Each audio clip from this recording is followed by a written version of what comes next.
name is Michael Bosey. Welcome to my podcast, Marketing Without the Marketing. This is episode 165, and I want to talk about rethinking our social media interactions. As you know, if you've been following along, I'm in the middle of this series that's called Content Marketing 201, sort of leveling up our strategies that we use now that everyone is using content marketing. But also within that, there's a small series that's on just social media and focusing on things that we can do, again, to up our game there, because let's face it, social has changed. Now, picking up where I left off in the last episode about social media being not what it once was 10 years ago, 15 years ago, hey, even 5 years ago, these things change a lot. There's been a consolidation of power. And that means that we need a new strategy, right? If social is different now, we need to respond with a new strategy. The algorithms, they're working against us. They're trying to keep us on the platform with provocative content, and they're selling stuff to us so that they can prove that they are worth the spend for advertisers. And all this sounds like, well, it's not in our favor as marketers, right? If we're a small player trying to use social to reach an audience, earn trust with them, eventually be able to ask for the sale, it got harder for us. So let's work on doing an end run around the algorithms. First, in the open waters of social in this episode, and then in a group's strategy later in this series. Now, first of all of the social platforms have taken away our ability to set our main social stream from algorithmically generated, which is what they are now, to chronologically generated, which is what it used to be. Twitter was the last holdout. Facebook and its properties had executed this first. And that means that they're going to show you what they want to show you, and it's going to serve their needs, not yours, right? You might like to see a chronological feed, see things as they've appeared, and you'll notice that there are none of them that work that way anymore. Now in Facebook, you can touch this up a little bit under newsfeed preferences. You can set it to prioritize who to see first. And that's not going to do the trick entirely. It'll raise some other folks up to the top of your feed, sort of. But the way around this is to just go to someone's account and lurk, right? You'll see all their posts in order, untouched, the way that they put them there. So that's sort of a way to get around that restriction. The same thing with Twitter. If you click on someone's profile and then the tweets and replies tab, you'll see everything they've posted again in order. Okay? There's no real way to do this in the news feed in either, and the same goes for pretty much any of the other social apps. The only exception is in Twitter. When you do a search, you can click latest rather than top. So if you're following a topic, you can get what people are talking about in real time, if that's important to you, or just leave it set to top so that you can see what gets pushed up in the algorithm. And if there is a hashtag trending or whatever, you might want to see just the top. But look, you'll notice, though, that even if you do click latest, it's not a pure chronological feed, or technically reverse chron, if you will. But also you can hit the people tab to see who's tweeting about that topic. So that'd be the same thing. You drill down into the person, then you can see their what they've posted in reverse chron order. Now, I don't want to go through all the platforms here. I just wanted to give you a sense that there are ways to get around just taking what they give you in the algorithm. There are always workarounds. We just have to find them. All right, so once we know where to look, then there are 3 activities in rethinking how we operate on social: listening, asking, and interacting. Let's start with listening. I put listening first because, in my opinion, this is an overlooked feature of social. The fact that you can observe how people interact. So, especially if we have something new, a new product, new service, new concept, it's good to show up in listening mode, right? Listen first, and sometimes for a long time. Watch what your audience does. Listen to what they say. Notice the language that they use. What are the cues, the customs? What do they seem to care about? What beliefs do they seem to hold? Who tends to influence those beliefs? We can observe, who are the major players? Who dominates the discussion or who tends to? And conversely, who tends to challenge the discussion? Who are the thoughtful ones who show up and engage in good faith arguments, right? The people who are genuinely there to connect and discuss. And look, take your time with this. You don't have to do this all in one day, and nor would you want to. You want to get a real sense of what this community is about.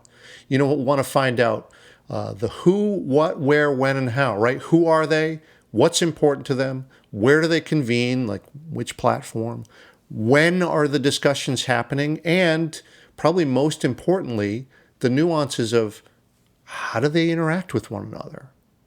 And once you know all this, then you're ready to take your next step, which is asking. Now, when you're ready, start asking questions. You've observed how the group interacts. Now it's time to enter the room and participate. But let's not make the mistake that most people make with social. They think it's a place to come in and make statements, to post their valuable opinions. What if we approach it differently, though? What if we come in to learn instead? Right? Think of how this maps to the real world. If you're at a party, who do you like better? The person who comes in talking only about himself, blah, blah, blah, or the person who appears interested in what you have to say, asking questions, listening intently, enjoying your company? Social is no different. And if our goal is to ultimately turn some of this audience into customers, let's stick to the goal here, right? Then we want to listen to them to understand them better. So from observing in the first step, right, some of the gaps. You have some uncovered points of confusion, inconsistencies, things that you want to know more about. Ask about them. Maybe you understand the basics about a belief that the group seems to hold, but you want to understand it a little bit better. Pull on a thread. Get at those nuances. The only way to do that is to ask.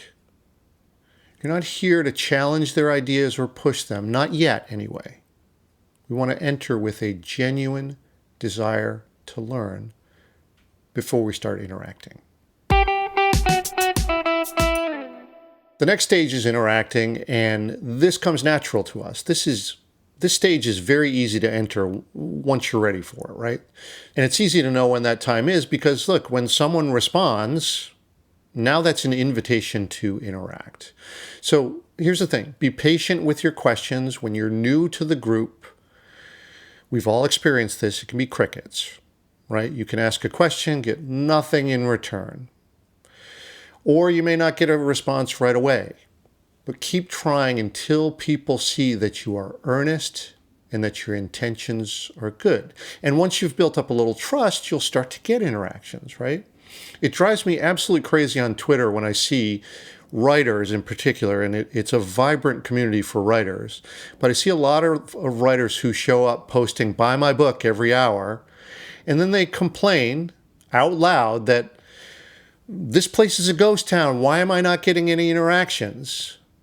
Well, look, that's because no one wants to talk to someone who's only trying to sell you something. Stop that. You're not going to get interactions. People see you as a salesperson. No one wants to talk to that person. Stop selling and treat this like you would any in-person conversation. Be cordial and polite.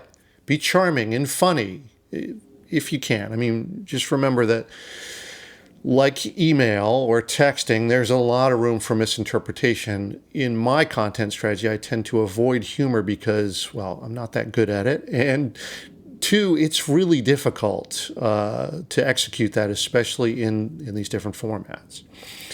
But be yourself, right? Be helpful, be supportive with simple interactions, such as, offering genuine thanks in your own style. Hey, thanks for, illuminating that for me. I didn't understand that before, and now I understand it a lot better. Thank you. You do so with warmth, compassion, empathy,